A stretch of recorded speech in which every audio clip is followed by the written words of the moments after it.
Doutor Frederico, melzinho do amor. O que é isso, por favor, doutor Frederico? Essa é a grande dúvida, ninguém sabe exatamente o que que é. Está muito divulgado aí, muita gente utilizando o melzinho do amor, sugerindo que isso aí pode acarretar uma melhor performance no momento da relação sexual, mas a gente não sabe o que que tem nessa fórmula, e esse é o maior perigo. Supostamente existem medicamentos capazes de estimular a ereção, mas isso aí não é validado, não foi uma análise oficial, mas parece que tem medicamentos que são desses remédios que fazem o homem ter ereção mais fácil. Qual é a diferença desse estimulante para o Viagra? O que é que tem aí de diferente? O que é que a gente pode falar? Então, existem relatos aí de que no próprio o melzinho do amor, na própria fórmula aí que eles estão vendendo indiscriminadamente, existe a substância contida no Viagra também, que é a sildenafila. Mas isso é o que estão falando, né? A gente não sabe com certeza. Se for a mesma substância e ela for proveniente de um laboratório idôneo, a princípio é o mesmo remédio, com alguns outros componentes aí que são suplementos alimentares, mel e adições na fórmula. Teoricamente eles dariam o mesmo efeito colateral, dariam os mesmos problemas e os mesmos benefícios do remédio. O problema é que a gente não sabe exatamente o que é que tem na fórmula. Então, se a gente fica utilizando medicamentos que não são validados, não são homologados pela Anvisa, a gente pode correr risco aí de complicações. E eles vendem esse medicamento, doutor Frederico, esse melzinho do amor, eles vendem como a solução para a disfunção erétil, né? Vira e mexe, vez por outra, aparece uma solução mirabolante dessa, né?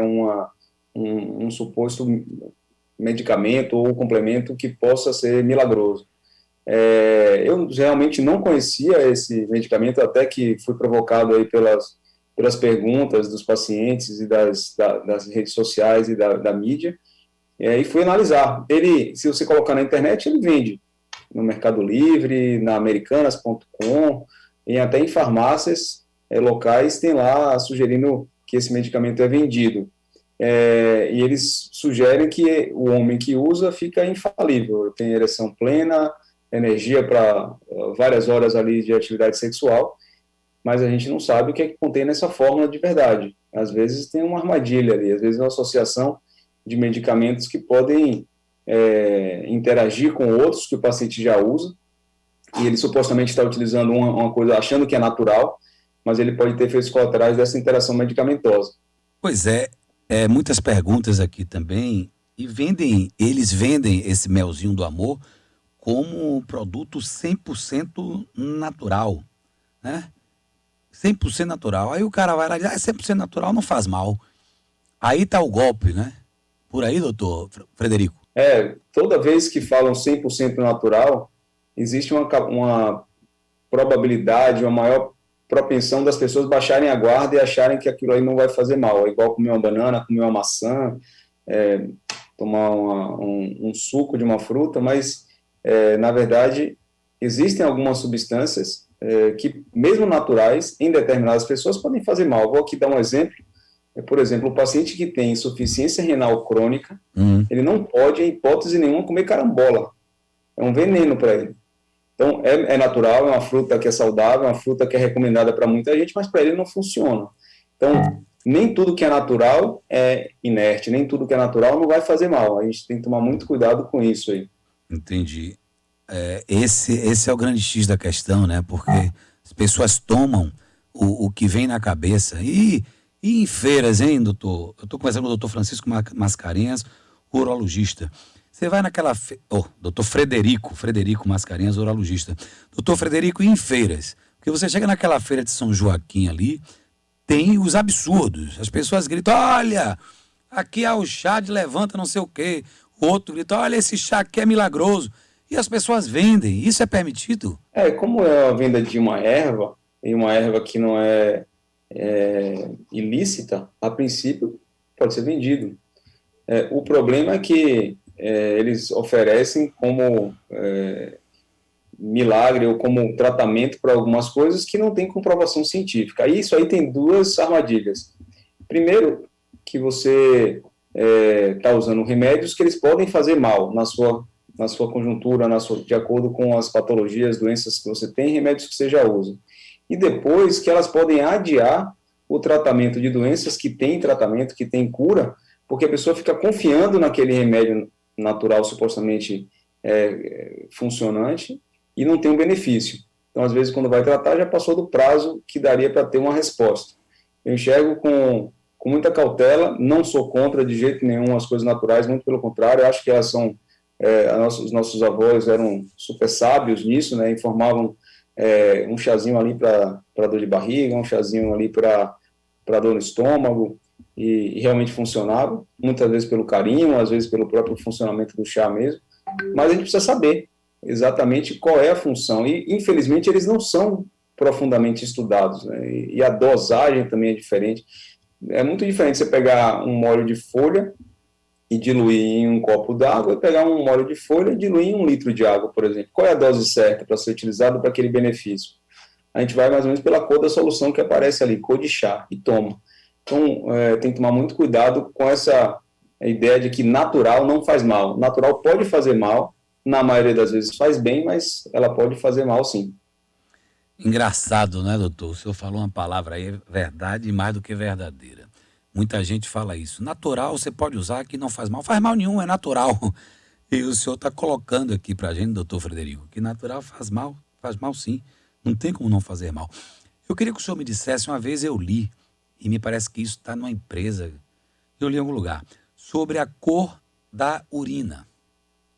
Queria que o senhor falasse isso para mim. A urina mais avermelhada, a urina muito clara, não é? A urina bem amarelinha. Tem diferença de cor de urina? E depois disso eu comecei a olhar a minha urina, a cor dela. Qual é a diferença? E outra, tem também quando a gente faz o xixi, forma muita bolha, né? Muita espuma. Aí me diziam que isso não é bom. Enfim, eu queria que o senhor desse uma aula aí da sua competência sobre cor de urina. A urina, ela é um metabólito, uma substância que é jogada para fora e ali contém diversas substâncias diluídas em água. Então, ela tem muitas informações. O que você falou aí em relação à urina ficar espumosa. Muitas vezes o que faz a urina espumar é proteína. E se a urina tem proteína em excesso, está errado. Então, se você observar não só a cor da urina, mas o aspecto e a consistência, você pode se deparar com alguns problemas que você pode informar o seu médico. Outra coisa, olhar a urina, ela está vermelha. Na maioria das vezes, a urina vermelha é sangue. Pode ser algum corante de algum alimento? Pode ser algum medicamento que deixa vermelha? Também pode. Mas tem que ficar atento para a possibilidade de ser sangue. Se a urina estiver muito, muito, muito clara, quase água, provavelmente você está ingerindo mais líquido, mais água do que o necessário. Não é ideal também que se faça isso.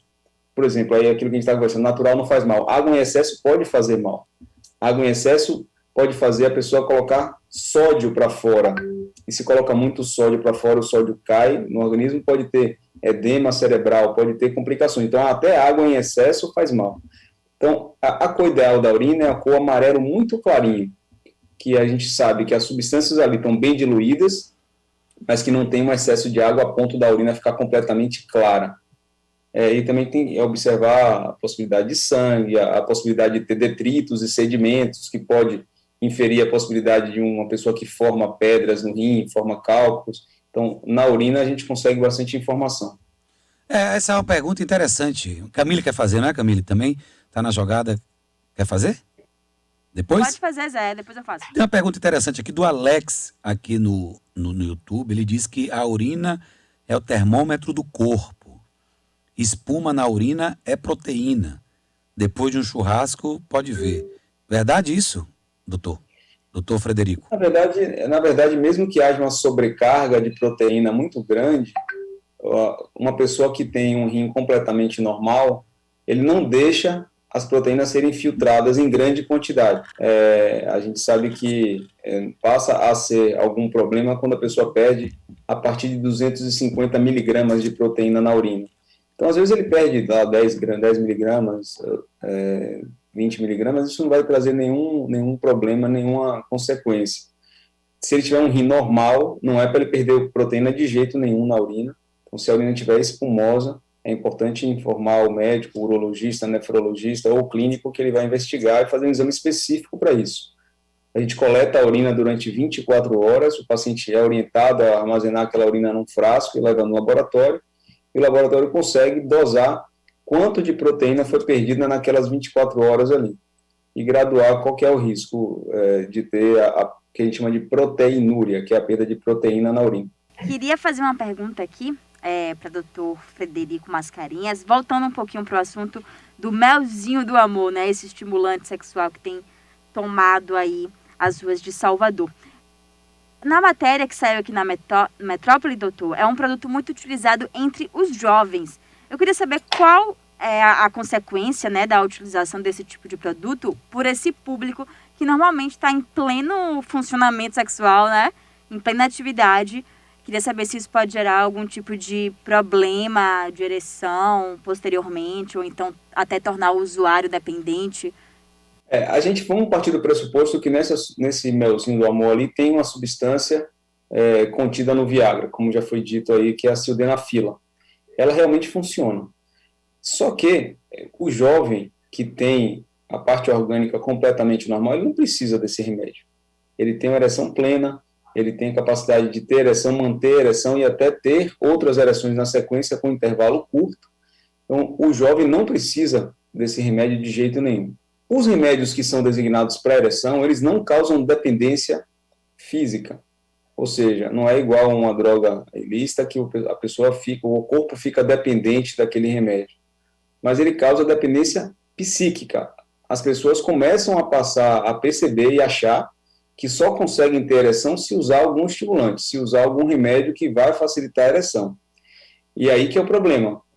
A pessoa passa a ter disfunção erétil, dificuldade de ter ereção, em todos aqueles momentos que ele não tem uma muleta, né? Ele não tem alguma coisa para facilitar a ereção, um remédio que ele possa tomar, ou até mesmo o melzinho aí, como tem sido utilizado. Então, a orientação para o jovem é: você não precisa usar remédio, certamente você tem uma ereção normal, você é jovem, saudável, então não caia na armadilha de tomar um remédio, principalmente uma coisa desconhecida. Agora, doutor, nosso querido Puridade aqui, certo? O Puridade, ele bebe, parece que... Quantos litros de água você bebe, Puridade? 2 durante o dia? Eu também bebo 2 durante o dia. Um quando eu estou aqui na rádio fazendo o programa e outro quando eu vou para a TV. Tomo mais 1 litro. Quantos litros, doutor Frederico, o senhor como urologista indica para que a gente possa beber durante o dia? Quantos litros é o certo? Bom, essa é uma resposta que é muito variável, depende muito do grau de atividade que a pessoa está desempenhando e da temperatura ambiente. A gente sabe que a gente perde líquido de diversas formas na respiração, nas fezes, na urina, no suor, e é muito diferente uma pessoa que está deitada assistindo televisão no ar-condicionado de uma pessoa que está na praia correndo e praticando esporte. No geral, uma pessoa em repouso, num lugar que tem uma temperatura aclimatada e agradável, sem fazer muito esforço físico, ela precisa em torno de 30 a 35 ml de água por dia. Se a gente calcular uma pessoa de 70 quilos, vai dar em torno de 2 litros, 2 litros e 100, que é justamente o que vocês estão tomando. Então, no geral, aquilo que a gente tinha falado da cor da urina pode ser levado em consideração para a gente determinar se a gente está bebendo água suficiente ou não. A urina tem que estar amarela, clarinha, porque ali está dizendo que tem uma quantidade suficiente de água, não está muito concentrada, nem está muito diluída. Tem perguntas aí para o doutor? Quem tem ligações para o doutor? Quem quiser fazer ligação para fazer perguntas ao doutor, tem mais 2 minutinhos aí com o doutor Frederico Mascarenhas, grande urologista aqui conversando com a gente. Vamos lá, Camila. Pronto, Zé, deixa eu só passar os contatos novamente. Quem quiser fazer pergunta, entrar ao vivo, fazer uma pergunta para o doutor Frederico, é só discar o 35055000, ou então mandar uma mensagem para o nosso WhatsApp, o 981553258. Doutor Cíntia pergunta aqui, já que esse remédio não tem nenhum registro na Anvisa, o consumidor pode ser punido de alguma forma? Se esse remédio ele é vendido numa farmácia com nota fiscal, certamente esse remédio, pelo menos do ponto de vista fiscal, ele está legal. E para ser comercializado numa farmácia idônea, a princípio não existe nenhum impedimento. A não ser que exista uma denúncia, essa denúncia seja apurada e seja avaliada e verifique-se que realmente nesse melzinho do amor existem substâncias que não estão no rótulo. Então, o consumidor, ele então passa a ser uma vítima daquele remédio, daquela substância que ele está utilizando, porque ele partiu do pressuposto que ele estava usando um composto que estava explicitado ali no rótulo e que não tinha nada de ilícito. Esses remédios não são ilícitos, então ele não está incorrendo em nenhuma infração, em nenhuma contravenção, em nenhum crime. Ele passa, no meu modo de ver, eu acho que ele passa a ser uma vítima. Aquele que comercializa, sabendo que aquilo ali não está corretamente representado no rótulo, aí sim ele deve ser punido. Maravilha, a gente tem pergunta aqui no YouTube também, Zé. Vamos lá, perguntas aí. Paulo Kiki diz assim: a diminuição do volume da urina, consequentemente um tempo maior no processo, significa problema na próstata? Primeiro, um grande abraço aí para Paulo. Na verdade, a próstata, ela não deve interferir no volume de urina produzido no organismo. O volume produzido de urina é determinado pelo grau de hidratação e pelo funcionamento do rim. Mas a próstata, como ela é um órgão que fica em volta da uretra, do canal da urina, logo na saída da bexiga, pode fazer com que haja uma dificuldade da urina ser expelida da bexiga para fora, para o meio externo. Então, o homem passa a ter jato urinário fraco, precisa fazer esforço para urinar, pode ter uma sensação de resíduo de urina na bexiga, ou seja, urinou e sobrou urina na bexiga, e aí sim podem ser indícios do crescimento da próstata, que normalmente é um crescimento benigno e que tem tratamento. Mas não é que produz menos urina, é que ele tem mais dificuldade de eliminar a urina por compressão causada pela próstata. Aqui também, Zé Raimunda, só com o sumário é possível detectar infecção urinária ou só com o complemento da urocultura é possível detectar? Obrigada. O curioso, assim, vou até responder um pouco diferente. Nem com o sumário e nem com a urocultura sozinhos a gente consegue estabelecer que a pessoa tem infecção. Para que tenha infecção, a gente tem que representar bactéria e sintoma. Então, frequentemente, a gente chega no consultório, alguém que leva uma urocultura que tem uma bactéria na urina, mas que não está sentindo nada. Essa pessoa a gente não vai tratar, a gente não vai dar remédio, a gente não vai dar antibiótico, porque não há necessidade de tratar o que a gente chama de bacteriúria assintomática, que é a presença de bactéria na urina sem sintoma. O sumário de urina, ele dá um indício numa pessoa que é sintomática, que ali pode ter infecção. Então, se chega uma pessoa com dor, ardor, desconforto para urinar, sangue na urina, faz o sumário de urina e a gente identifica ali leucócitos, nitrito positivo, estearase, leucostária, algumas alterações ali no exame de sumário de urina, a gente imagina, tem sintoma, pode ter infecção. E a urocultura vai dizer para a gente qual é a bactéria que está ali, que ela demora um pouco mais, demora uns 5 dias para sair o resultado, mas nenhum dos dois sozinhos são suficientes, é importante que o paciente tenha sintoma para que a gente trate como infecção.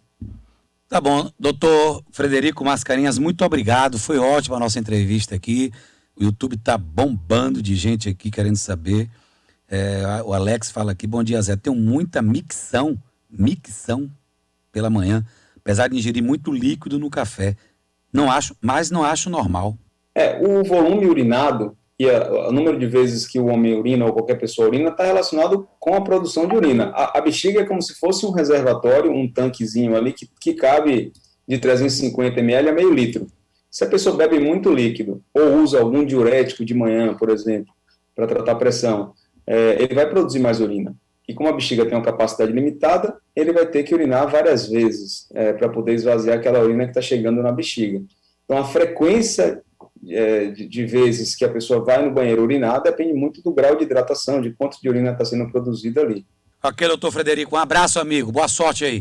Muito obrigado a vocês aí mais uma vez pelo espaço. Valeu, agradecer a assessoria de comunicação que nos trouxe aqui o doutor Frederico para falar sobre esse assunto.